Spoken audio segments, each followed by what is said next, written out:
tudo bem? Estamos aqui para mais um programa Maternidade Sensorial. O tema de hoje vai ser criação neurocompatível. Muitas pessoas não conhecem o que é a criação neurocompatível e eu espero do fundo do meu coração estar aqui com essas duas psicólogas maravilhosas para disseminar essa alegria que é o maternar com o neurocompatível. É muito diferente você crescer sendo uma criança que recebeu esse neurocompatível. O neurocompatível nada mais é do que o olhar com respeito para aquela criança, se colocar no lugar dela e muito mais do que isso, pensar, o que eu sempre penso com os meus filhos é assim, como eu queria que minha mãe fosse naquela determinada situação, como eu queria que a minha mãe reagisse diante de uma situação. E eu sempre me coloco no lugar dos meus filhos dessa forma, receber com afeto, receber com amor. E sempre entender que aquele ser humanozinho pequenininho, ele é digno de respeito, sim. Olá, Polly, é um prazer estar aqui participando dessa entrevista com vocês. O meu nome é Maria Rodrigues, eu sou psicóloga clínica com abordagem na linha de relacional sistêmica, que é uma linha que a gente busca trabalhar essas relações familiares, os contextos que nós estamos inseridos, para que assim a gente possa trabalhar uma elaboração, uma ressignificação e umas estratégias para a gente que o nosso ambiente familiar possa ser o melhor possível para a gente e para aqueles que vivem ao nosso meio. Paralelamente a isso, eu sou doula, sou educadora perinatal e o que fez eu sempre estar no meio desse maternar, no meio desse desenvolvimento infantil. E foi esse meio que me chamou muita atenção para como que a sociedade trata essa relação do maternar, essa relação do desenvolvimento infantil. Então, assim, essa romantização da maternidade, essa forma da sociedade estar sempre cobrando um movimento que é inexistente até para o desenvolvimento infantil, para a questão de como trabalha a criança. Então, nessa trajetória profissional que eu tenho, eu sempre me preocupei muito em entender sobre essa humanização, tanto da maternidade, tanto do lado infantil. E foi aí, nas minhas próprias ideologias, que eu conheci o movimento neurocompatível. Eu sou a Patrícia Maciel, sou psicóloga há mais de 11 anos. Iniciei minha carreira no mundo organizacional, mas sempre tive um chamado no coração para trabalhar com o público materno e infantil. E aos poucos eu fui fazendo essa transição.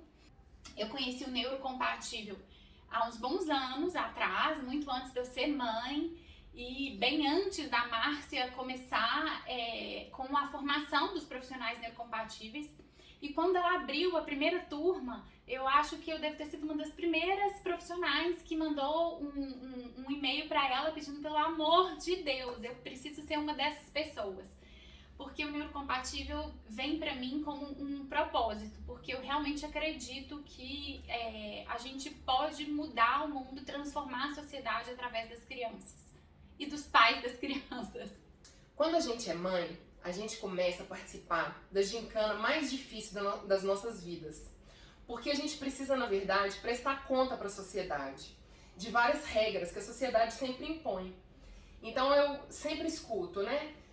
O seu filho já está dormindo a noite inteira? Você já introduziu fórmula? Seu filho já tirou a fralda? Aquela gincana que, na verdade, não era necessária. E o neurocompatível, ele apareceu na minha vida realmente para me libertar. Para entender que cada criança é única, cada criança tem o seu tempo e que a gente não precisa de colocar regra em cima dela. Então, hoje eu tô aqui com essas duas psicólogas que vão ajudar a gente a entender como funciona a cabeça das crianças, que muitas vezes a gente não se coloca no lugar delas, e vão responder algumas perguntas, e a gente vai estar aqui para um bate-papo, para que o neurocompatível realmente venha somar nas nossas vidas. A criação neurocompatível é um movimento, um ativismo em relação ao desenvolvimento infantil. Então, assim, todos os pais, os responsáveis, os profissionais que estão interessados em entender como funciona o cérebro do ser humano deveria conhecer e deveria fazer parte desse movimento.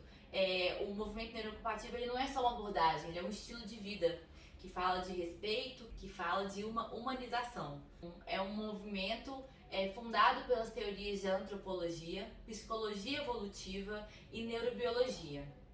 Então, nós temos alguns princípios importantíssimos dentro desse movimento, que é, por exemplo, que a gente acredita que não deve haver uma hierarquia, um poder. A gente tem que lidar com os adultos e com as crianças de uma forma igualitária. Então, assim, a gente fala de um movimento de rede, onde todo mundo trabalha em prol um do outro, sabe?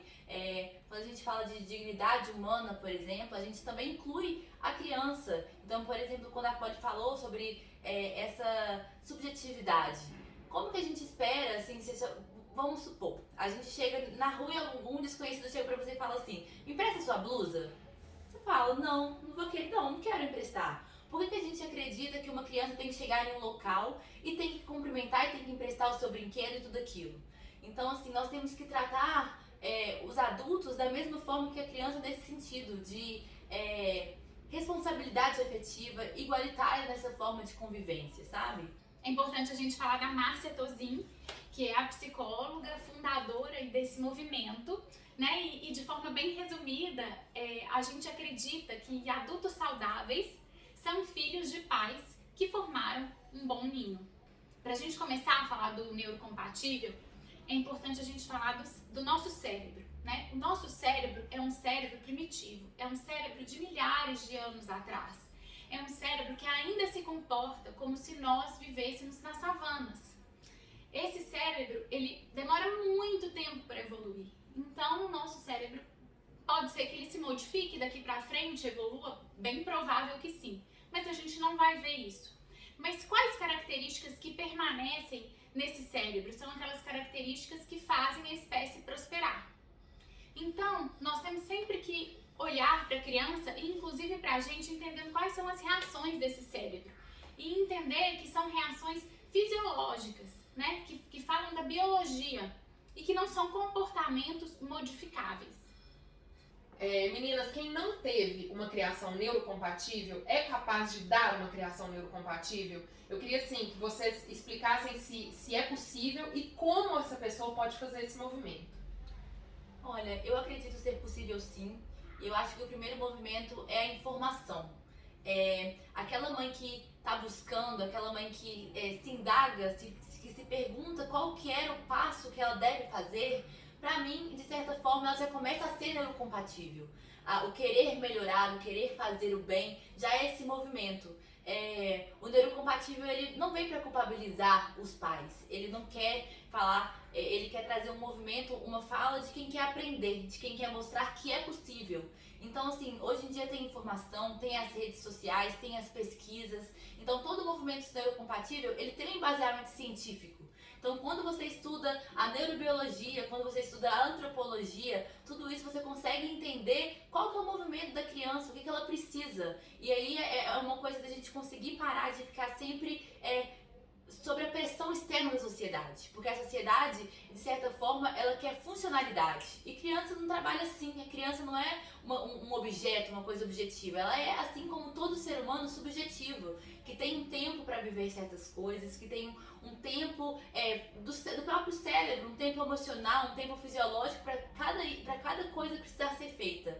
Então, assim, informação, pesquisa, entrar em grupos de apoios, assim, e o movimento neurocompatível ele vem para isso. Não para culpabilizar quem não faz, mas que a gente sirva de apoio e sirva de ênfase para quem quer viver isso e para quem quer pesquisar. Para um mundo mais acolhedor, tanto para as mães, tanto para as crianças, porque a gente precisa de crianças saudáveis e para isso a gente precisa também de família, de mães e pais saudáveis também. Você acha que uma mãe, assim, que já tem um filho de 20 anos, que nunca foi neurocompatível, ela é capaz de se tornar neurocompatível com um filho de 20 anos? Sim. Desde que ela se questione, né? Desde que ela ressignifique, né? A criação, as práticas de educação, as práticas punitivas, né? Porque culturalmente a gente entende que a educação deve ser feita na base da obediência, da autoridade, e a partir do momento que a gente se questiona e começa a analisar isso e entender a raiz disso tudo e os problemas que isso pode causar futuramente, a gente pode sim fazer diferente, né? Como a gente pode, eu acho até que se eu não acreditasse nisso, eu não poderia estar na minha profissão, né? A gente pode sim mudar. né? E passar a ver a vida de outra forma, a educação de uma forma mais respeitosa, né? E com mais dignidade, com certeza é possível. Já que você falou de obediência, como que o neurocompatível trabalha essa obediência? O que ele fala sobre obediência? Então, a obediência, primeiro que quando a gente pensa numa criação em termos de obediência, a gente não está levando em consideração a questão da biologia, né? A questão do cérebro, a questão do desenvolvimento da criança. A gente quer modelar um comportamento que é fisiológico da criança. A criança não pode fazer birra, a criança tem que fazer as coisas na hora que o adulto quer, da maneira que o adulto quer. E o cérebro dela ainda é imaturo, ele não está preparado para funcionar dessa forma. A gente precisa, na verdade, matar essa criança que a gente acha que a gente tem, esse filho que a gente acha que a gente tem, e começar a enxergar o nosso filho real. Eu vejo muito isso, assim, a gente gostaria que o nosso filho tivesse determinada reação, mas na verdade o nosso filho tem outra reação, e a gente não quer que ele tenha essa reação. Então a gente vem com o poder, né, e fala com ele, você deveria ter esta reação, e o pune. Porque ele não é o filho que você gostaria que ele fosse. E essa expectativa que a gente tem do filho, né, que a gente gostaria de ter, ela é fruto também de uma falta de conhecimento, né? Você está esperando que a criança seja algo que é impossível que ela seja. E na verdade também porque você não induz ninguém a ser nada. Nem os adultos, e quando eu falo desse movimento de não dessa hierarquia, de não haver essa hierarquia, é por isso, você ao tratar uma criança, você pensa no que você gostaria que fizesse pra você, ou é o que a sociedade espera da reação daquela criança? Então a gente tem que ter um olhar mais humano mesmo, com mais acolhimento para aquele indivíduo que tá ali, tanto com maturidade biológica, tanto no desenvolvimento emocional. A obediência também, né, é a raiz das práticas punitivas, é a raiz da violência, né? E a gente hoje pode ver até onde chega, né? Todo dia a gente escuta a gente vê no jornal o caso de uma criança que foi espancada até a morte porque ela não soube fazer o para casa. Porque ela não seguiu o padrão que os pais gostariam que ela seguisse. E essa violência, ela é algo normal, né? Aceitável. Aceitável. Você vai brigar com um amigo, você vai discutir com um amigo, você vai bater nele?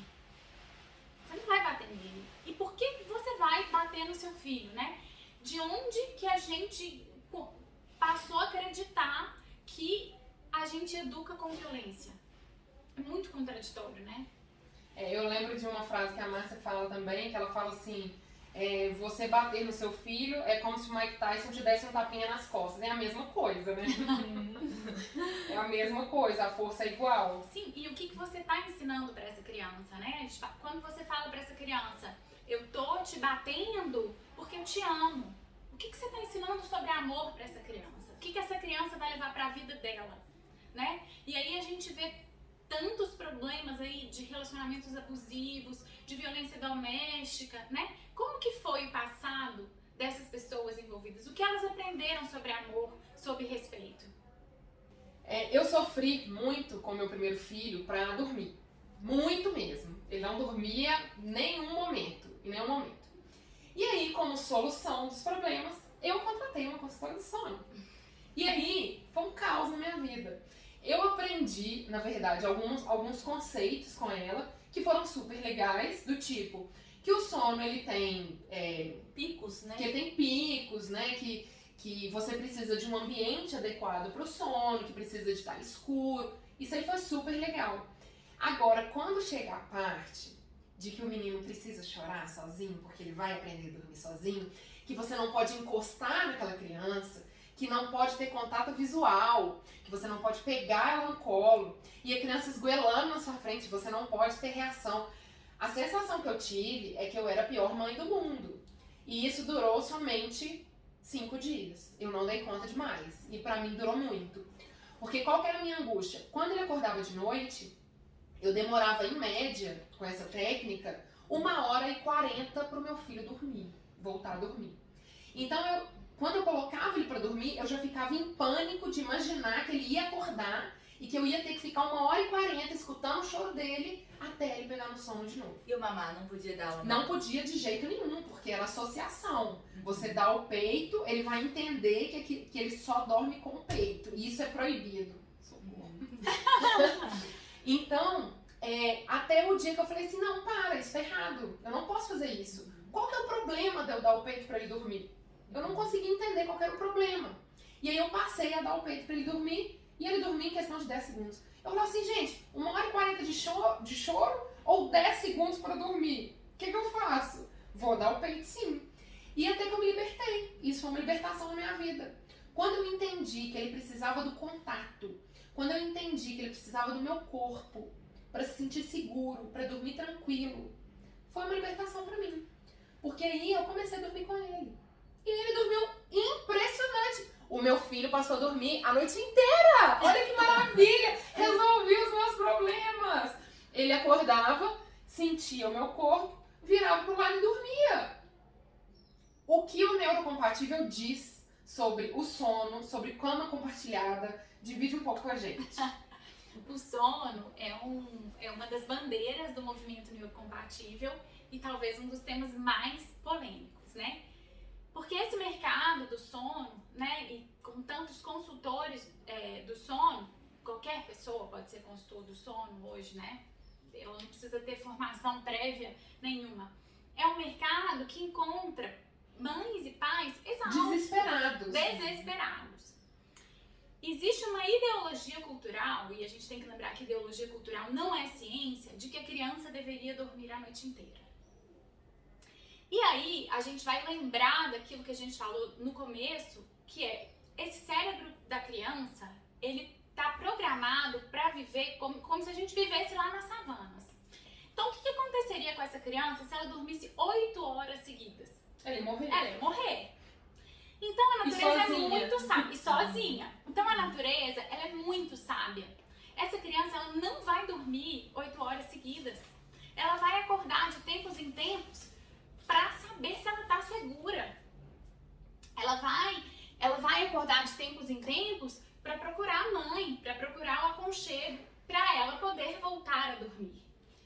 E aí, claro que existe hoje, né? Mas a mãe trabalha, o pai trabalha, tá todo mundo cansado, tá todo mundo exausto. Ok, isso é uma realidade. Mas será que nesse problema, né?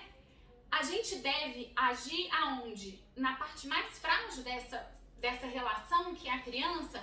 Ou a gente precisa pensar em outras soluções, né? Em rede de apoio, em políticas públicas, ou o que seja, para essa mãe, né, ficar menos cansada, para esse pai ficar menos cansado, e para esses pais entenderem que eles não tem nenhum problema com eles e nem com a criança. Algumas crianças vão dormir a noite inteira? Sim, mas elas são exceção. A maioria das crianças vão acordar de noite. A questão de dormir no peito, no colo, é uma norma biológica. Não existe isso de associação negativa do sono com o peito. Não faz sentido, né? Porque nós fomos projetados para isso. É esse aconchego que dá tranquilidade para a criança. Porque a criança, esse cérebro dela, ainda não é capaz de se regular emocionalmente. Então, a gente faz a corregulação, que é acalmar essa criança, né? Ela sentir que ela está segura para ela dormir. A cama compartilhada, ela facilita a vida de muitos pais e mães, e onde a criança dorme é simplesmente o lugar que ela dorme. E não diz respeito a ninguém. A ninguém. Isso não é assunto de ninguém. Onde você vai pôr seu filho pra dormir, isso é problema seu, é o problema de cada família. Inclusive, a OMS, por exemplo, ela indica até no mínimo 6 meses que a criança durma junto com a família, junto com os pais, por questão de segurança. Então, é aí que ela entra a questão do sono, que entra a questão da amamentação também, porque é uma necessidade biológica, psicologicamente falando, é uma necessidade primária do bebê para que ele tenha essa regulação fisiológica, para que ele se sinta acolhido. A própria psicologia ela explica porque o bebê demora tempos ainda, meses, para fazer essa desassociação entre a mãe e o bebê. Então ele não consegue entender quando ele nasce, naquele primeiro momento, que ele é um indivíduo fulano de tal. Não.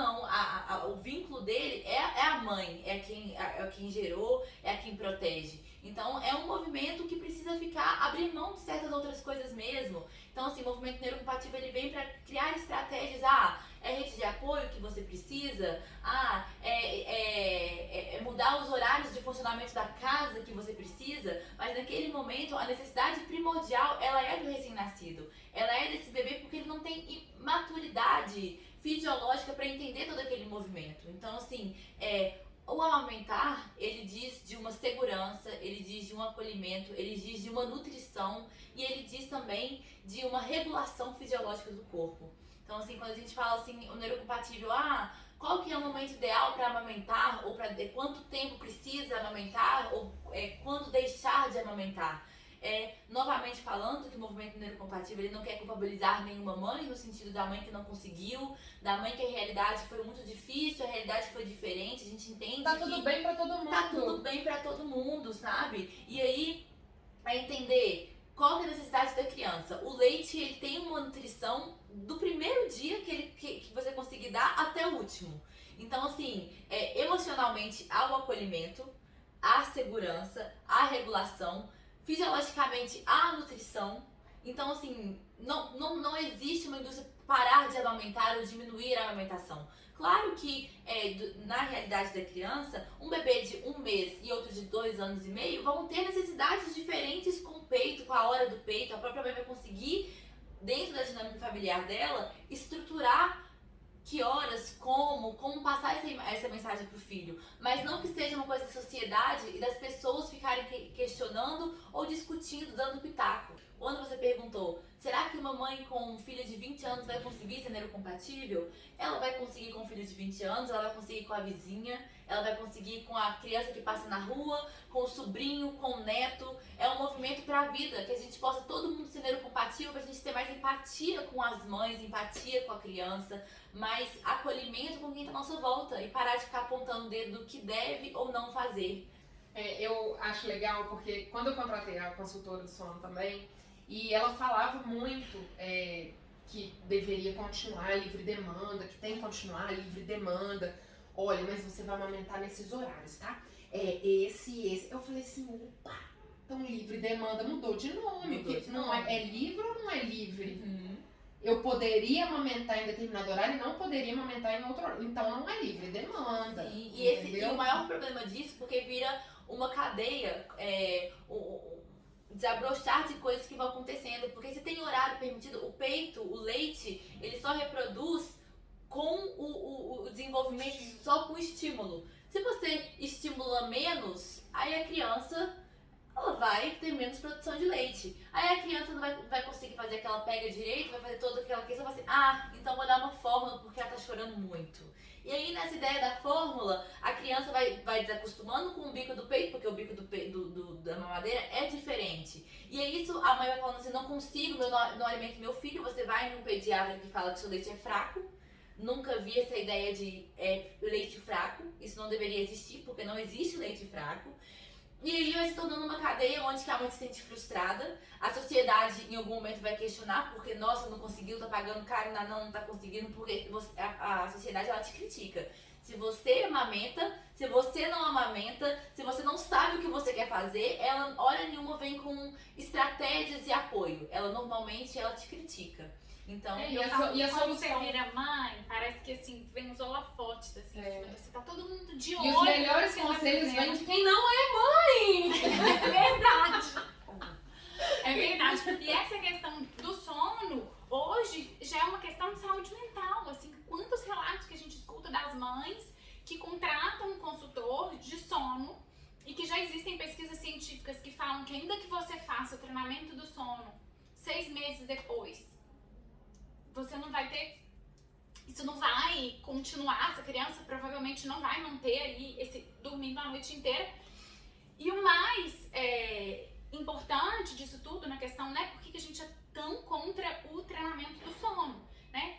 Quando você vai fazer o treinamento do sono, seja ele o treinamento trash, né, que você vai deixar a criança ali chorando. Mas é com afeto, você esqueceu, né? Gentil. É gentil, é bem gentil. E tem o gentil que você vai fazendo aos poucos, né, e que, bom, tem vários tipos de treinamento do sono, né, regras diferentes, mas a questão é qual? Essa criança, ela começa a chorar, né? Aquilo ali vai gerando um estresse nela e ela não é capaz de se regular. É o adulto que regula essa criança.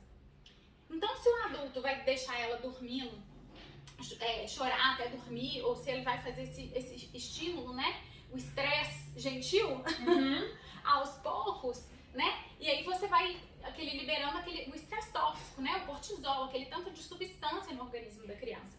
Quando a criança chora até dormir, né? Que todo mundo chorou no sono, na birra, né? Chorou e dormiu, tá vendo? Ela não dormiu, o organismo dela desligou com uma estratégia de sobrevivência. E aí, onde surgem os traumas, as fobias, que vão aparecer lá na frente, na idade adulta. É engraçado, eu não sei se tem relação, mas deve ter. Como meu filho sempre teve muita dificuldade para dormir, muita mesmo, porque eu não soube atendê-lo dessa forma, né, de realmente parar tudo e ficar com ele, que era o que ele precisava. Tem umas crianças que precisam mais, outras menos. Ele precisava muito. Hoje, ele tem pânico de ficar sozinho. Então, quando ele acorda na minha cama e eu não estou, ele entra em parafuso. Como se estivesse pegando fogo no quarto. Tá tudo claro. Tá claro que já é dia, a porta já tá perto, já tá claro. Ele não me vê do lado, ele entra em pânico. Ele começa a gritar, esgoelar. E ele não sai da cama enquanto eu não chego. Ele tá numa situação aí, né, que é o cérebro de baixo dele, né, o cérebro animalesco mesmo que tá agindo, então não adianta. E aí você fala, mas ele tá gritando como se o quarto estivesse pegando fogo, e ele conhece a minha casa, ele sabe que se ele sair na porta do quarto ele vai me ver, mas o cérebro dele não consegue entender isso. Então, assim, a civilização, né, a gente evoluiu, a gente tá num contexto totalmente diferente lá de trás das savanas. Mas o cérebro não evolui nessa mesma rapidez. Então, eu entendo que é muito libertador você entender como que o organismo funciona, né, pra você não ficar nessa situação de o que eu tô fazendo de errado, né? Essa criança deveria estar agindo desse jeito, essa criança deveria dormir a noite inteira, essa criança deveria acordar tranquila, calma, essa criança não deveria fazer birra. Uma amiga minha me ligou em pânico, sabe? Porque falou que contratou consultora e estava refém do cronograma dela. Porque toda hora que acontecia alguma coisa, ela tinha que anotar. Ela falou assim, eu já tô no último grau de estresse, eu tenho que parar tudo pra anotar se o menino fez cocô, se o menino acordou, se o menino fez xixi, se o menino... Eu não dou conta mais. Eu falei assim, deixa eu te falar uma coisa. Para de anotar, pega seu filho, coloca no peito e vai pra sua cama. Arreda a cama pra parede, coloca entre a parede e você e durma. Poliana, como é que o negócio funciona? E assim, é super importante também a gente falar que a cama compartilhada tem as regras, né, de segurança, que a OMS recomenda, tudo que são super importantes. E mesmo muitas pessoas não optam por fazer a cama compartilhada, mas ficam ali com a criança até ela dormir. E, claro, existem os comportamentos que são, né, comuns, mas tem aquela criança que vai dormir sozinha, com mais facilidade, que vai querer, a outra não. A gente tem que entender, né, a necessidade daquela criança para atender e normalizar isso. A criança não deveria comportar como um adulto. Inclusive, a gente tem muitas vezes a expectativa de que a criança comporte muito melhor do que um adulto, né? Sim, e o que é mais complicado ainda, porque pra mim parece muito claro, quando eu penso assim, nossa, o tanto que foi angustiante quando alguns momentos da minha vida eu chorei e fui dormir chorando. Não porque a minha mãe, não, porque eu estava velha mesmo e passando por alguma situação e fiquei lá chorando até dormir. O tanto que foi angustiante aquele momento pra mim. Por que colocar uma criança com toda uma maturidade fisiológica a esse lugar? Se a gente mesmo, quando a gente consegue pensar todas as reações de dormir sozinho, de dormir até, de ficar dormindo chorando, de se sentir abandonado, de ficar longe da mãe, tudo isso é tão angustiante pra gente, por que esperar que as crianças lidem bem com isso? É isso que a gente dorme todos os dias no mesmo horário? A gente dorme todos os dias a noite inteira? Não. A gente acorda todos os dias à noite? Não acorda. Por que a gente espera isso de uma criança, de um bebê? Isso é que me angustia. A gente muitas vezes tem dificuldade para nos regular, né? Às vezes a gente, óbvio, né, é diferente de uma criança, mas muitas vezes você precisa de um tempo, às vezes você precisa de dias para você se acalmar, né? Para você conseguir voltar ao seu equilíbrio, né? Por que a gente esperar que a criança ali no momento ali, né, da birra, você vai dar um sermão, né? Como se aquele sermão fosse fazer a criança parar de chorar. Mas por que a gente fica tão constrangido quando a criança faz uma birra na frente das outras pessoas? Pela sociedade. Não é nem às vezes uma questão da mãe. A mãe às vezes pode entender até o processo da criança. O problema é que a sociedade não está pronta para isso.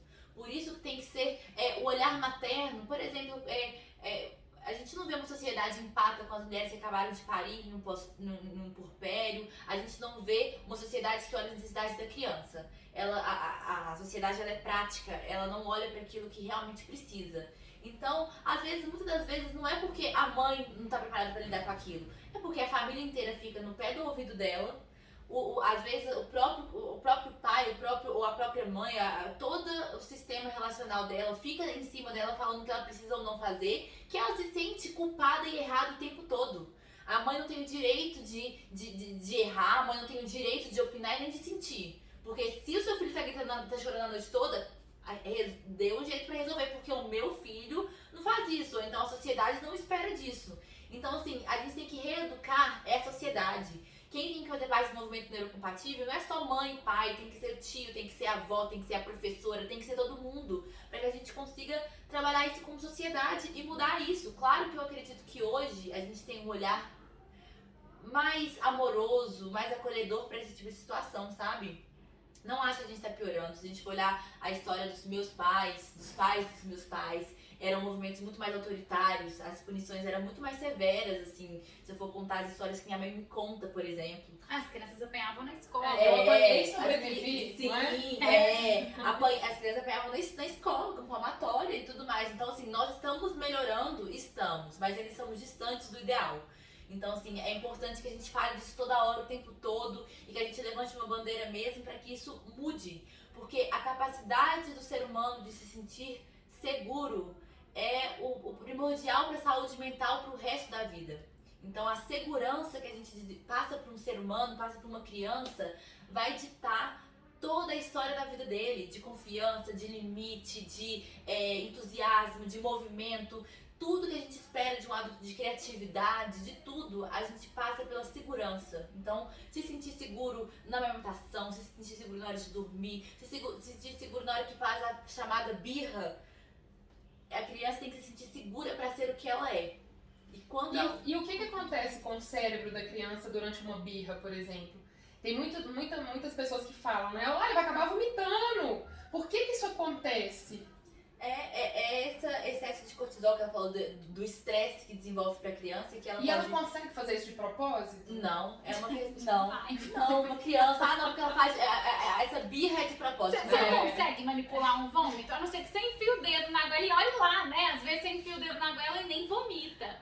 Então a criança não é esse ser maquiavélico que tá manipulando o adulto, né? Culturalmente a gente escuta falar até que o bebê que acabou de nascer, que não sustenta a cabecinha dele ainda, tá manipulando o adulto. E na verdade não, é uma estratégia do organismo, né? Pra fazer a homeostase, pra voltar ao equilíbrio, né? E quando ele libera os hormônios, entre eles a serotonina, pra tentar equilibrar esse organismo, e aí vem o vômito. Entendi. E não é. E É na o verdade, stress. assim, né?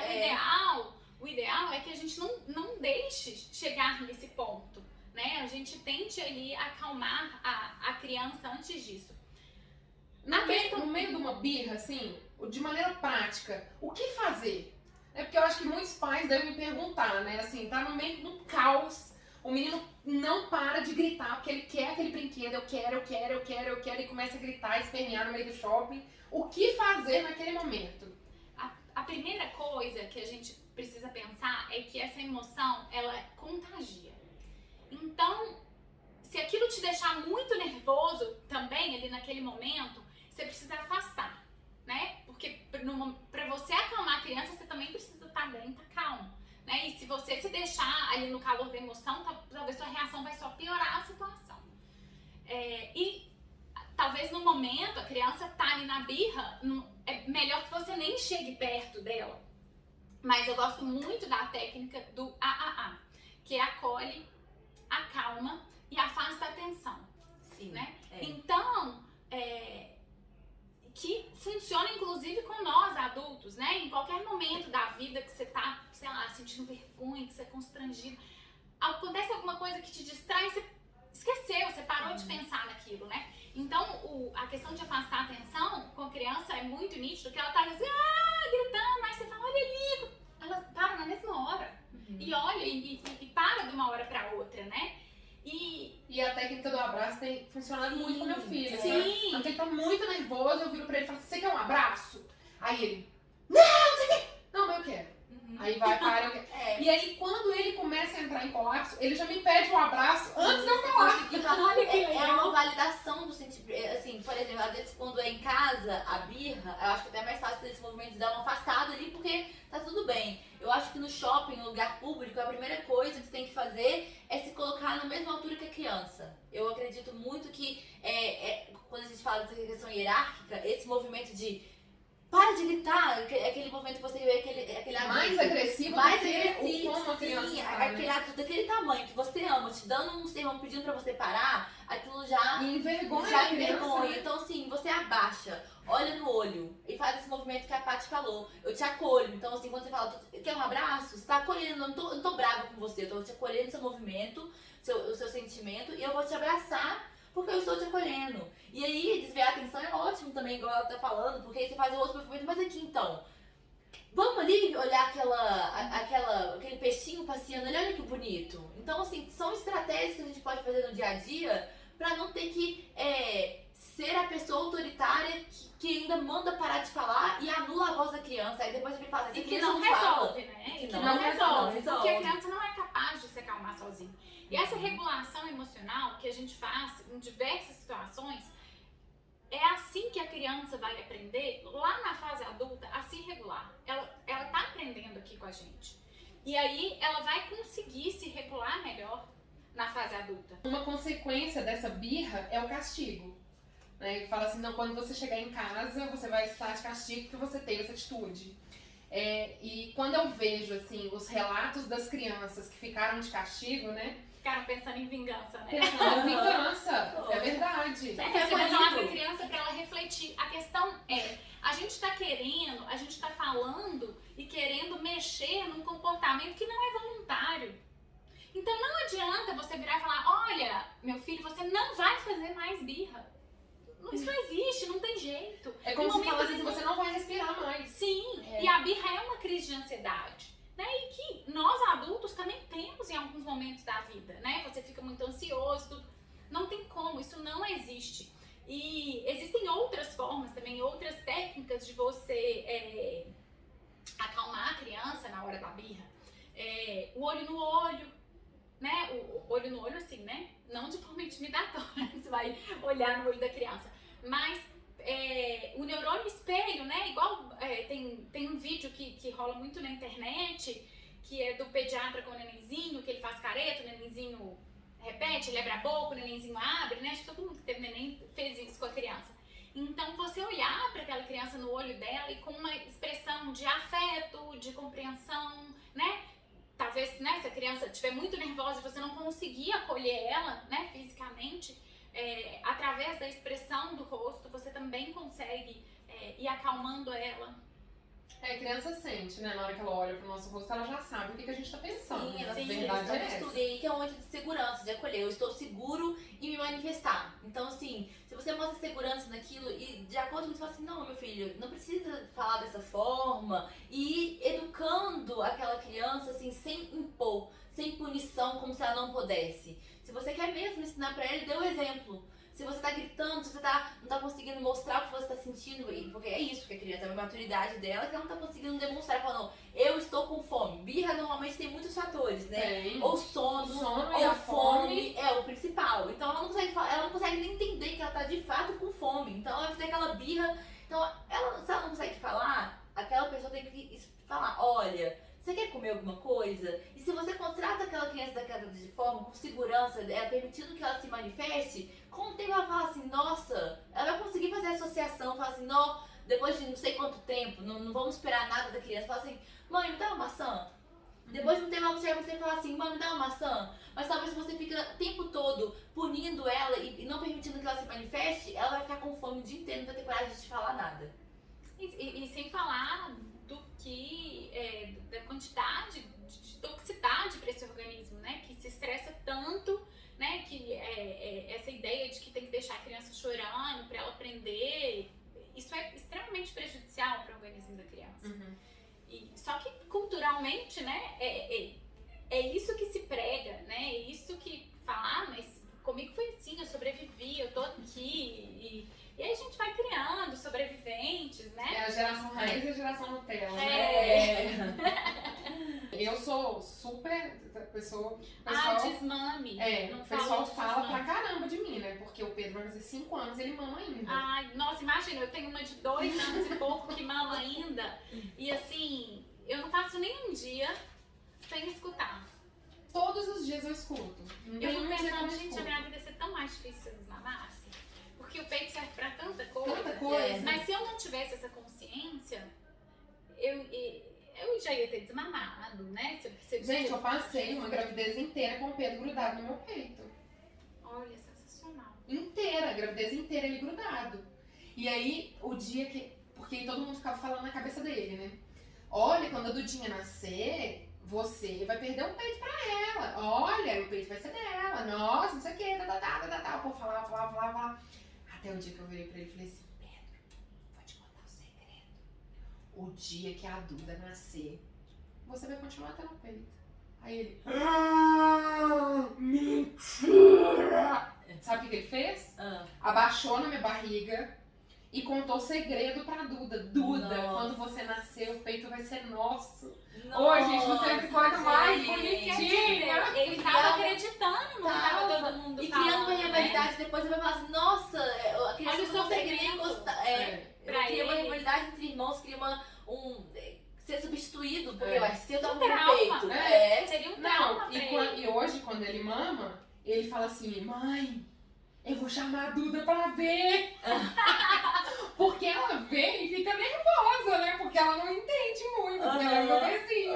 Aí ela fica meio olhando assim, achando esquisito. Aí eu vou e dou os peitos pra ela. Aí ela acha ótimo, né? Aí ela levanta assim pra conferir se ele tá mamando. Aí ele levanta pra conferir. É a coisa mais bonitinha do mundo. Não, e é muito legal você dar o seu relato, porque muita gente nem sabe que isso é possível. As pessoas assim, o quê? Você vai amamentar grávida? Não, o bebê da sua barriga vai perder nutriente, ele não vai crescer forte, que não sei o quê. Eu falei, olha, se não tiver nenhuma indicação médica, não tem problema nenhum. O bebê na barriga tá ganhando peso? Ok.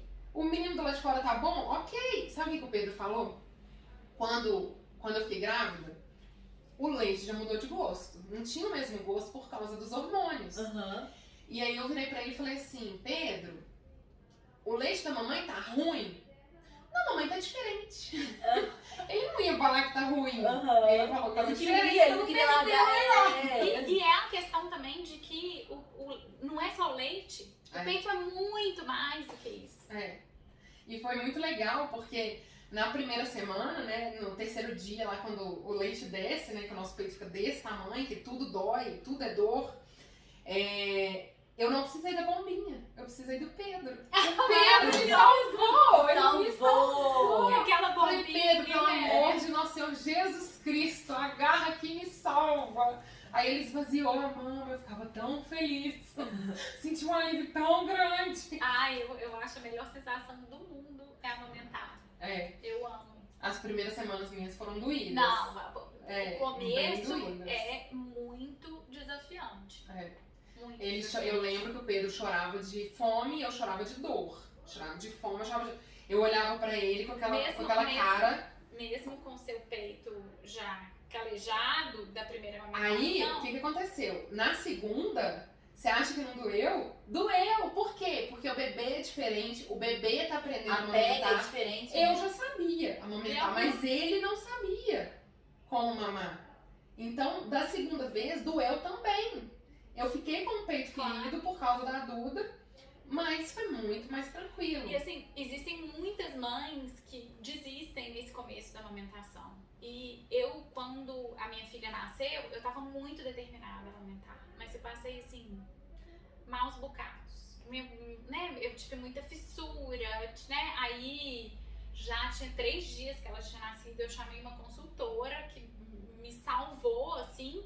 E aí eu fiz laser, né? Aí passei um dia, descansava um peito, mas eu gritava pra amamentar. Gritava. O Pedro, ele amamentava e tomava lágrima. Era lágrima e leite, porque descia, assim. A Catarina, minha filha, algumas vezes ela parava de mamar e a boca dela saía assim, cheia de sangue.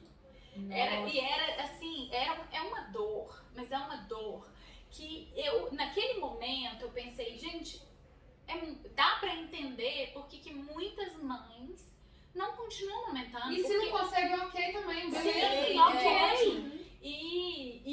E muitas também não podem ter acesso a uma consultora, a alguém, mesmo, né?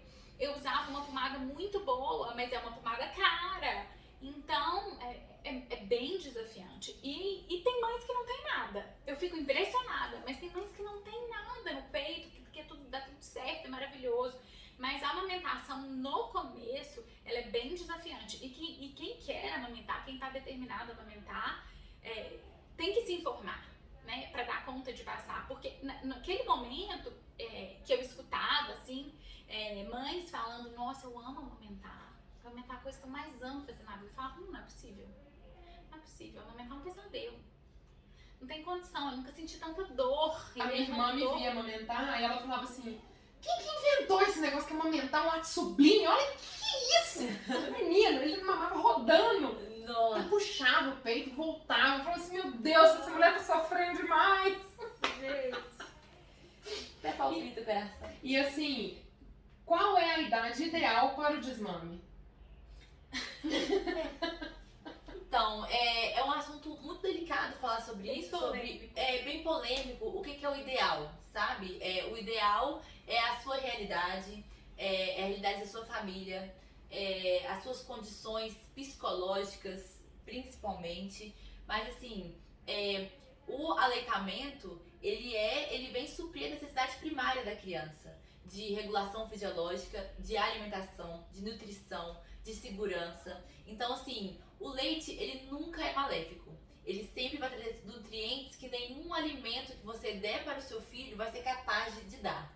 Então assim, ele continua nutrindo mesmo depois dos 2 anos. Mesmo depois dos 2, dos 3, dos 4, Sim, nutriente. É o melhor alimento do mundo. É o melhor. Né? Haja visto a vacina de Covid, gente. Então, os anticorpos passando pelo leite. Olha como a natureza é maravilhosa. Isso é muito forte. Então assim, vai ser sempre um nutriente. Se você consegue, se você quer, se essa é uma possibilidade para você, dos 2 anos e meio até os 7 anos é normalmente uma boa idade para você continuar amamentando. Depois, quando a gente fala assim, não é que depois dos 7 não pode, é porque depois tem a própria criança vai vivendo dentro do contexto social e ela mesma talvez vai entendendo o que para ela é benéfico ou não, sabe?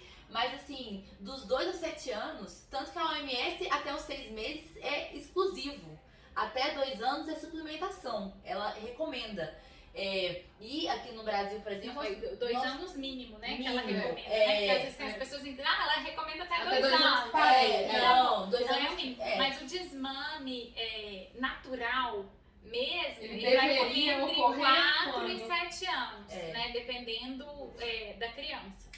Tem criança que desmama com 2 anos, 2 anos e meio pelo movimento até dela. Então, assim, até a Márcia, ela fala muito de 2 anos e meio até os 7 anos, provavelmente toda criança vai fazer o seu próprio desmame. Então, assim... Igual o uso da fralda, né? Que a gente não comentou aqui. Do desfraude. Sim, mas a questão do desmame, eu acho que é uma questão muito social. Por exemplo, o que a gente viu nesse contexto de pandemia? Que as crianças mamaram muito mais, né? Eu vivi isso também na minha experiência. Então, enquanto você estiver ali em casa, não vou nem dizer disponível, né? Você precisa estar disponível pra criança estar atrás de você, né? Não interessa o que você tá fazendo. Não interessa. Você pode estar até no banheiro, porque a criança quer mamar. E o olhar da sociedade é muito pesado, né? Porque, inclusive, a sociedade julga a mãe, a boa mãe, de acordo com a obediência, né? Se a criança não faz birra, nossa, a mãe é maravilhosa. Se a criança fizer birra ali no meio do supermercado, todos os olhares são pra mãe, assim. É um monstro. A mãe... Que mãe é essa que o filho dela tá fazendo birra no supermercado? E que ela não tá vendo, ela não cria direito. Exatamente. Dá limite pra criança, limite. Por isso que a gente fala que a maternidade é o momento da vida que você mais paga a sua língua. Porque, né? Porque quem não é mãe olha aquilo ali e fala, vê se meu filho vai fazer isso, vê se eu vou deixar meu filho fazer isso. Na verdade, assim, não existe criança que não faz birra, né? Não existe criança... A birra é o quê? É uma crise de ansiedade. O que é a ansiedade? A ansiedade é a nossa amiga, né? A ansiedade fez a gente estar aqui hoje. Se não fosse ansiedade, você tinha... Né, o ser humano, você ia ser engolido pelo leão, você não ia sair correndo, né? Então, é uma emoção que ajudou a perpetuar a nossa espécie, né? Que ajudou a gente a chegar até aqui. Então, ela não vai deixar de existir. Ela não vai deixar de existir. E a questão do desfraude também, né? Eu vejo muito assim, o treinamento para o desfraude, né, na escola. Não, o menino só pode ir se ele já não estiver usando fralda. Até tantos anos ele tem que usar, depois não pode. Como que o neurocompatível olha essa questão da fralda? Olha, é mais um dos absurdos que O desfraude, assim, é inacreditável. é um dos mais nítidos, porque você tem quase uma cartilha para criança se desenvolver na escola. O desfraude tem que estar acontecendo. Então, eu fico sabendo que tem até quadro, né? Assim, Sim, dos que conseguem, os que não conseguem. Que humilhação é essa pra criança dela se colocar nessa posição? Então, assim, quando a gente fala de neurocompatível, a gente fala de estratégias. Olha, vamos, por exemplo, eu acredito que levar seu filho junto com você ao banheiro, mostrar pra ele como é que funciona. Isso é um movimento de estratégias que você pode ir fazendo para que aquela criança saiba qual que é o movimento. O resto é pra ela. O resto pode deixar que ela vai conseguir falar. É uma questão fisiológica, É. né? O controle do esfíncter não acontece por treinamento. Você não tem como treinar isso.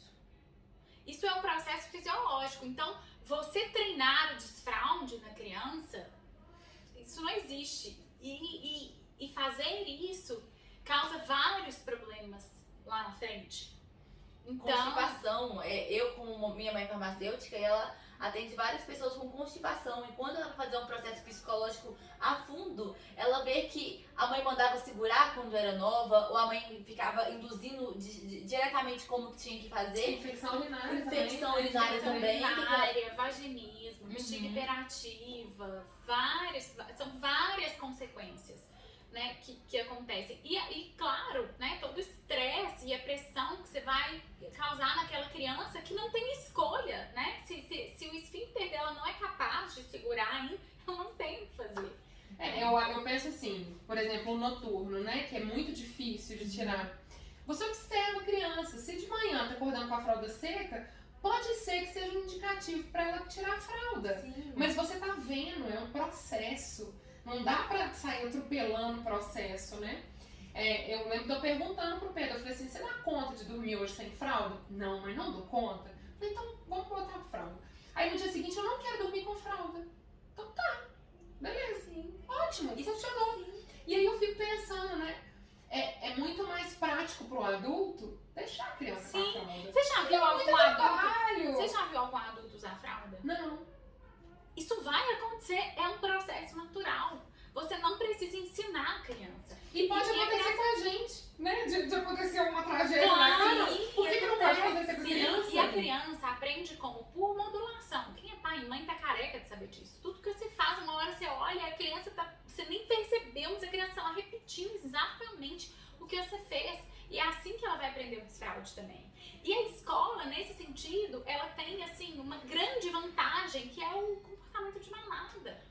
Né? A criança tá ali num bando, né, de criança, que ela vai ver as crianças maiores indo no banheiro e tal. Usando calcinha, tô usando Eu também quero. Então é isso. É fazer esse movimento de ensinar com exemplo. É Mas uma sem coisa forçar. sem forçar. Você não precisa Sem nem estar ser- preocupado sem em induzir. ensinar. Você vai simplesmente ser exemplo. Você vai deixar a criança ver você fazer xixi, né? Ver você indo no banheiro E isso vai acontecer, esse processo vai acontecer. Não existe, você vê um adulto de fralda e fala, minha mãe não me desfraldou, Eu tô então assim eu tô até hoje. assim até hoje. Exatamente. E é o comportamento natural assim da cama também, né? Vai chegar uma hora que o menino vai falar assim, quero dormir no meu quarto. Ou então não vai chegar, e vai chegar quando ele casar, tudo bem também. Tudo bem, é.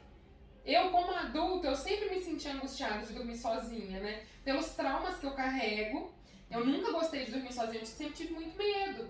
Eu lembro que eu esperava minha irmã chegar da faculdade, eu ficava acordada até ela chegar. Eu bem pequenininha, com 5, 6 anos, eu ficava acordada lá com o olho esbugalhado, 11 horas da noite, porque eu tinha que dormir sozinha, que eu morava na casa da minha avó, e aí eu ficava olhando aquele relógio, eu tenho trauma de relógio digital vermelho, eu olho e eu tenho pavor. Já te remete o gatilho, né? Porque eu ficava olhando aquilo ali mudar e aquilo demorava muito tempo pra mudar os minutos até ela chegar. E aí quando ela chegava eu fingia que tava dormindo, mas eu já ficava naquela tranquilidade, porque eu não tinha Agora eu com posso ela. Que eu ficava tranquila, beleza, ela chegou, não vou sofrer hoje. E essa questão de dormir sozinho, porque a criança tem que dormir sozinha, senão ela não vai ser independente, não vai ter autonomia. Gente, isso não existe. É o contrário, não existe né? É o contrário. ciência que fale sobre isso. Eu nunca dormi no mesmo quarto que a minha irmã, mas os nossos quartos sempre foi um do lado do outro. Então eu lembro da gente muito pequenininha conversando. E o quarto da minha mãe era do outro lado da casa. Então a gente conversava numa altura que uma escutasse, mas que não fosse tão alto pra não pra escutar o escutar. quarto da minha mãe. E às vezes a gente pegava o colchão e colocava escondido no meu quarto pra ela dormir lá. Então assim, claro que depois, quando eu fiquei mais velha, tudo era muito bom ter meu quarto, ela ter o quarto dela, ter o espaço, ok. Mas naquele momento, na infância, Era necessário vocês ficarem juntas, né? claro, a criança, né, às vezes os irmãos, dá uma segurança a estar ali no mesmo quarto, né? Essa coisa de que, né, tem que ser independente, tem que ser autônomo. É da dependência que vai nascer independência. Da lá na segurança, frente. né? Da segurança. Não A é da segurança insegurança, é né? a segurança que desenvolve tudo que a gente precisa. A gente conseguir estabelecer limites, saber quem a gente é, quem que a gente pode confiar. Confiar no outro e confiar na gente mesmo, tudo isso vem de uma segurança. Então, assim, que a gente possa passar mais segurança para as crianças, para os adultos, para as mães, para nossa sociedade, para que a gente tenha uma sociedade mais acolhedora, sabe? Com um olhar mais humano. A gente tem em busca de uma dignidade humana, que aí a gente resolve todos esses outros problemas que perpassam, que a gente poderia nomear todos na sociedade. Então, segurança, que a gente possa acolher mais ao outro e ser mais empático, um olhar mais empático, principalmente com as crianças. Não querer modular elas em uma estrutura de adulto, como se elas tivessem já que aprender. Que a gente seja exemplo para que ela aprenda quando ela conseguir aprender, quando for o momento para ela aprender, que o nosso exemplo seja esse movimento para ela, sabe? Se vocês pudessem, assim, deixar um recado final para as pessoas, assim, como saber se eu estou sendo neurocompatível, né? E qual o recado que eu acho que a gente deveria passar para a sociedade? Olha, eu acho assim, tem uma frase que eu gosto muito, que nós neurocompatíveis usamos demais, que é: a infância é um solo que a gente pisa a vida inteira. Então, assim, é a época, primeiro que é um tempo muito restrito, né? Que você pode viver 100 anos, 120, 150 anos. A sua infância nunca vai ser mais do que aqueles anos ali, né? São poucos anos. E que definem uma vida inteira. Uma né? vida inteira. Então, assim, nesse momento de pandemia que eu vejo que o tema saúde mental veio com tudo, né? Que é um tema tão importante de ser debatido, de estar aí na boca de todo mundo. Aonde que tá a raiz, né? Dos nossos problemas, dos nossos traumas, né? De tudo. É na infância.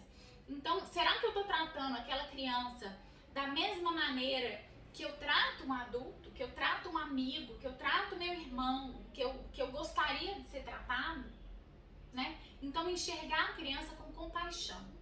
Eu acho que isso é... A criança é principal. digna de respeito, né? Não Com é só o certeza. adulto que é digno de respeito. Com Ela é certeza. digna de respeito e ela precisa, para todo o desenvolvimento que ela vai ter, ela precisa se sentir segura. Então, essa segurança diz de uma saúde mental.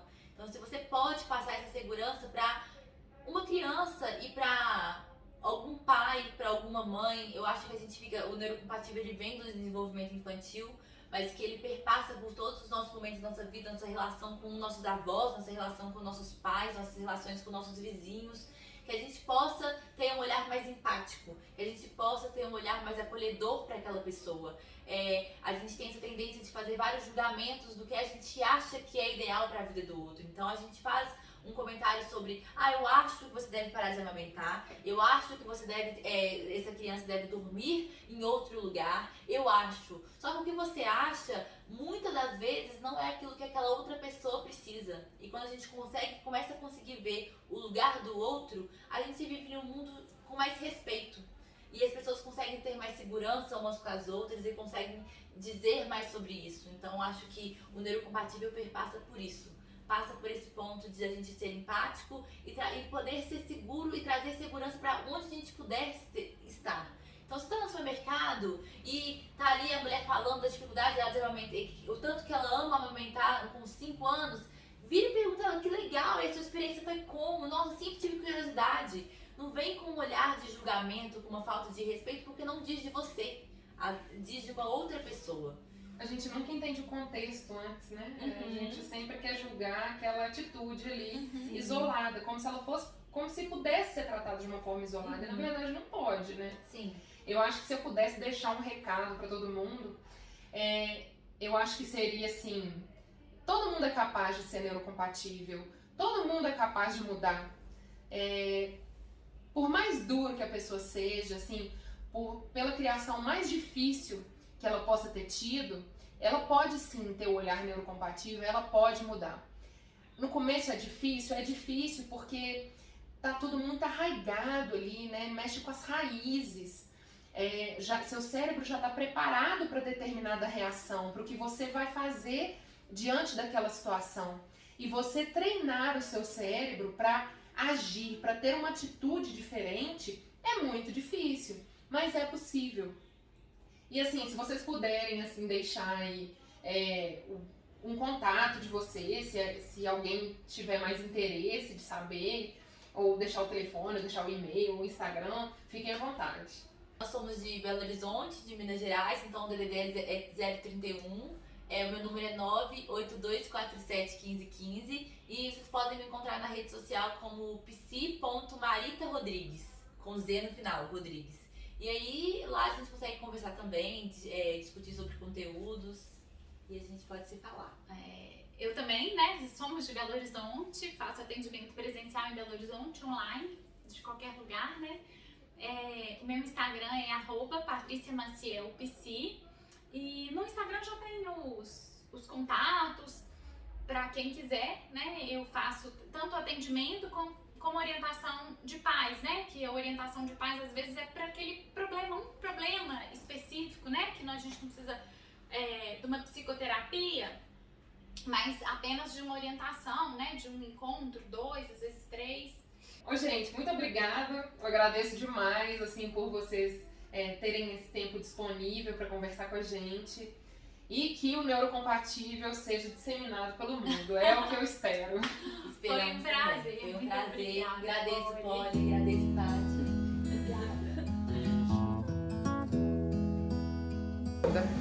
Volta aqui. Doidinha. Volta aqui. O que você pegou? Deixa eu ver. O que você tá correndo, fugindo? O que é isso aí na sua mão? Pode comer batata crua, Duda? Ô, Duda, pode comer batata crua? Eu vou te pegar. Se eu fosse você, eu corria. Porque eu vou te pegar. Você vai vir comigo. Eu vou te pegar. Ah, mas eu vou te pegar. Eu vou te encher de beijo se eu te pegar.